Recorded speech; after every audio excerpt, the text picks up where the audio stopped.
Oui, bonjour mesdames, messieurs. Bienvenue pour ce nouvel épisode de la série sur le DR350 consacré à la peinture. Comme vous pouvez le voir, nous sommes en présence de notre ami Canin qui semble un peu perturbé.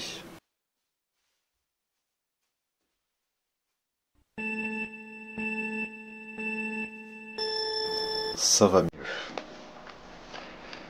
Je profite de cette vidéo pour vous souhaiter une bonne année 2024 et j'espère que vous avez passé aussi un joyeux Noël. Le format de cette vidéo sera légèrement différent, j'ai ajouté des musiques de fond et je ne commenterai pas toute la vidéo. Dites-moi ce que vous en pensez, j'ai essayé de créer quelque chose d'un peu plus entraînant. Donc j'ai fait de mon mieux pour filmer un maximum d'étapes et de pièces, mais malheureusement on n'a pas pu filmer absolument toutes les pièces peintes. Mais j'ai fait en sorte d'avoir quand même le principal. Et quand je n'ai pas de vidéo, j'ai fait en sorte d'insérer des photos, avant-après, pour que ce soit le plus parlant possible. J'espère que tout ça vous plaira. En tout cas, l'essentiel y est. Comme vous pouvez le voir, on commence avec le cadre qu'on prépare avant de peindre. On enlève les quelques éléments qui sont encore fixés dessus, comme les caoutchoucs de fixation des carénages, les passes-câbles, la jauge d'huile, etc. On le dégraisse rapidement avant de le poncer pour ne pas ruiner le papier de ponçage.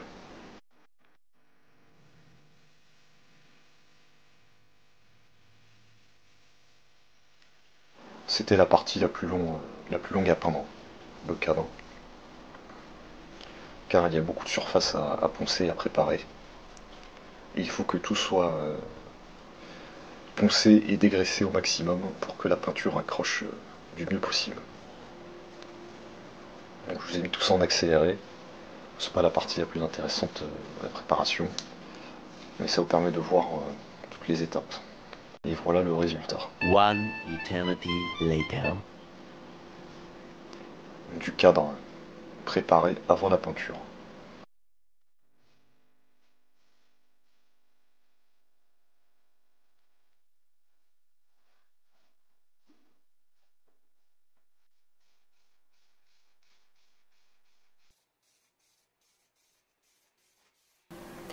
Mon acolyte apprête le cadre avec une, une peinture époxy.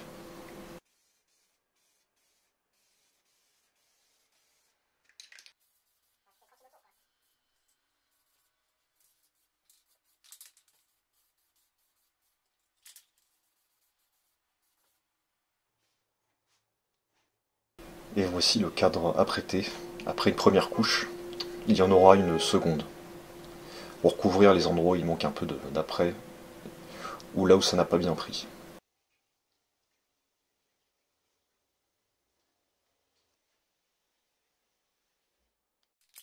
Désolé pour la qualité d'image, on a dû filmer en partie de nuit. Donc forcément ça rend un peu moins bien.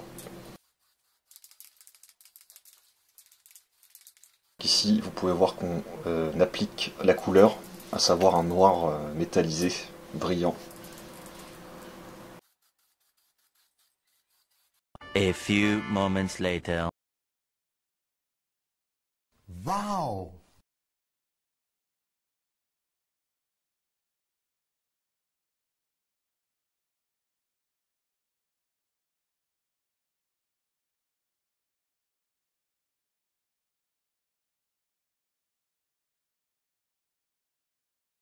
En tout cas c'est très original, ça rend vraiment bien. C'est de toute beauté, comme on dit.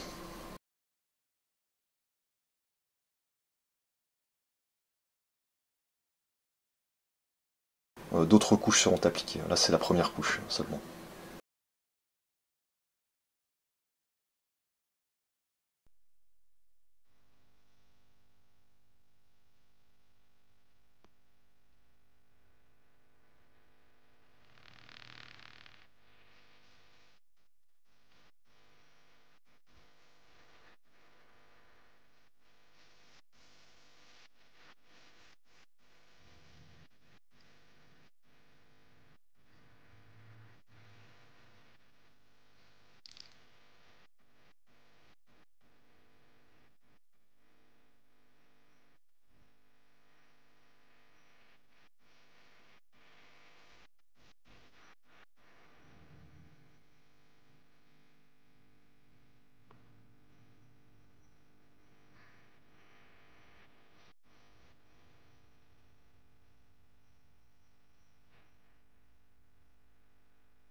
Ici mon acolyte n'a pas peint mais a choisi de laisser l'aluminium visible en le ponçant et en le lustrant. Donc maintenant on va passer à la peinture de l'amortisseur arrière. Alors j'ai pas de vidéo de démontage dans cette vidéo, mais dans la prochaine sur la partie cycle, je vous montrerai comment séparer le ressort du reste de l'amortisseur. Donc ressort qu'on a repeint en rouge. Et qu'on cuit au four pour faire durcir le vernis. Mon acolyte repeint aussi la bombe qui était couleur métal mais légèrement irrégulier on va dire. Donc pour aller avec le reste de la moto, on a choisi de peindre cette bonbonne en noir.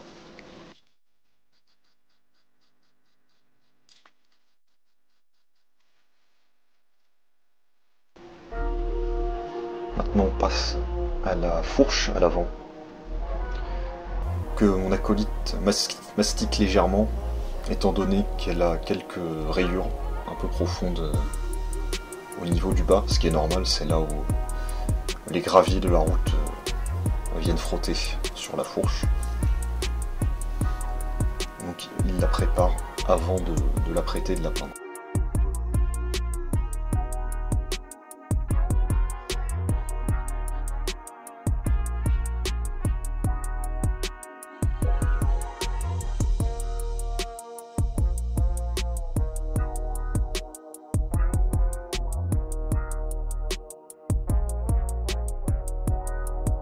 J'ai une vidéo de l'après des fourches, mais j'ai pas de vidéo de la peinture en tant que telle, malheureusement. Mais je vais vous montrer le résultat quand même juste après.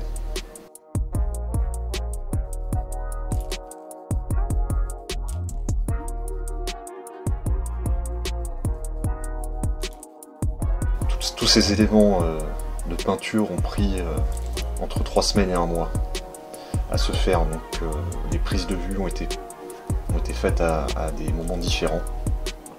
C'est pourquoi le cadre est différent par moment, et le cadrage aussi.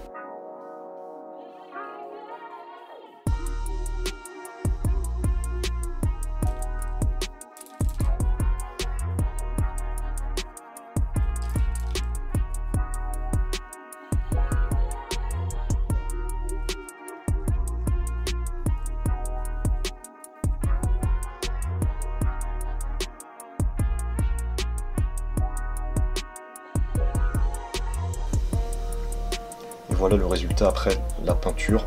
C'est du noir uni, brillant, qui sera verni.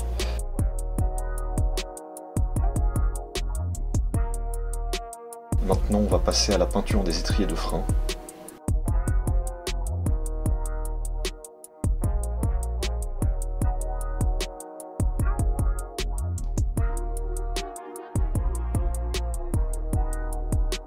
Mon acolyte va ici l'apprêter en même temps que ces quelques pièces.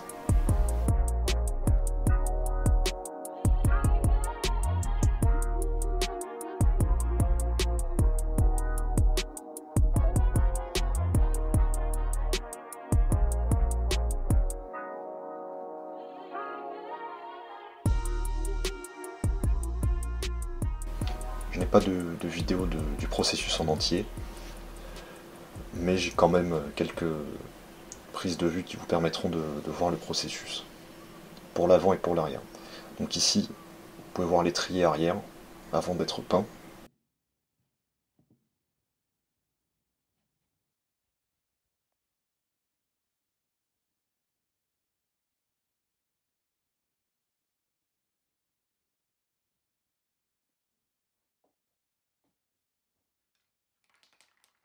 Et mon acolyte a choisi de peindre les étriers de frein en gris. Il lui restait de la peinture pour jantes, de couleur gris-argent. Il se trouvait que ça allait assez bien avec les freins et le reste de la moto. Vous allez voir juste après l'inspiration qui a été la nôtre pour peindre ces étriers de frein.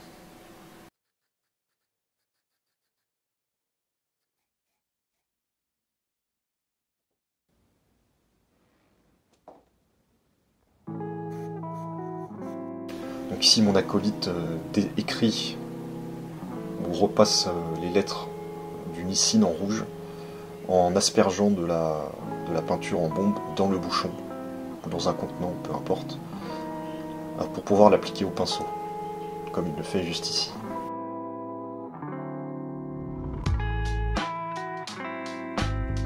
Et comme vous pouvez le voir, on s'est inspiré des Brembo Stylema notamment, et pas seulement.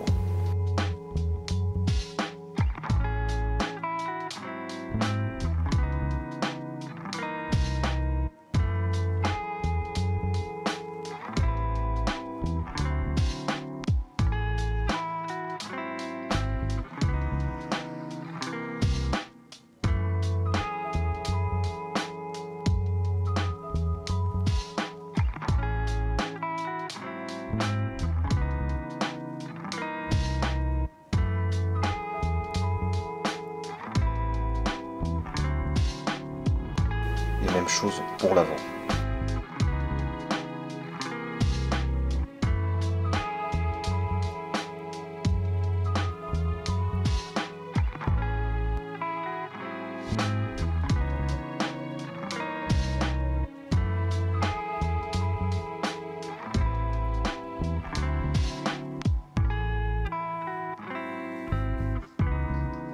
Ici, je vous ai laissé un passage où mon acolyte vernit diverses pièces en même temps, car il utilise un vernis bicomposant qu'il faut activer. Et une fois qu'il est activé, on dispose de 24 à 48 heures environ pour utiliser toute la bombe de peinture de vernis. C'est pourquoi toutes les pièces, en tout cas beaucoup de pièces, sont vernies en même temps, pour ne pas gaspiller du vernis justement. C'est l'une des raisons pour lesquelles la peinture a pris un certain temps, car il fallait terminer d'avoir toutes les peintures avant d'appliquer les vernis.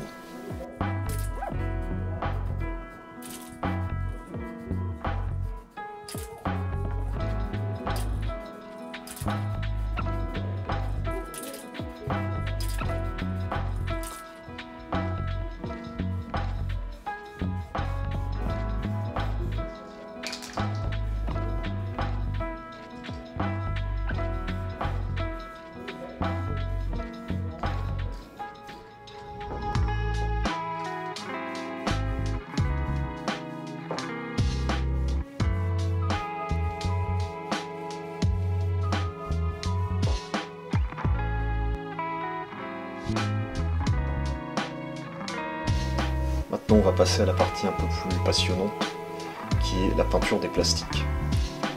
Donc pour commencer, mon acolyte mastique un peu la tête de fourche avant de la repeindre. J'ai pas de vidéo de cette peinture malheureusement, désolé.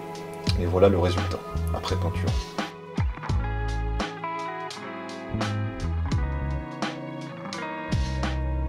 Même chose pour le garde-boue. Donc les plastiques et le réservoir seront repeints dans cette couleur, gris Imola métallisé, qui est une couleur Mercedes.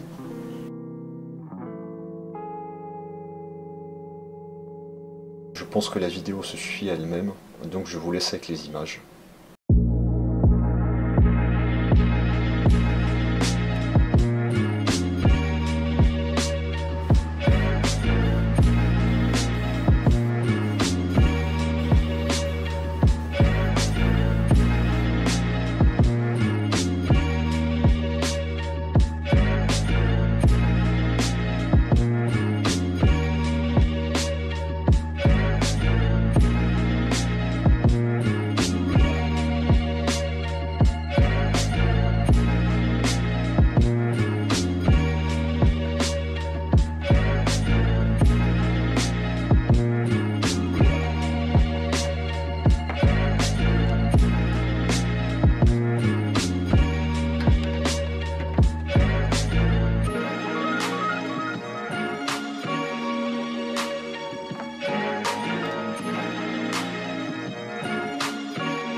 J'espère que cette vidéo vous a plu, dites-moi ce que vous en pensez dans les commentaires.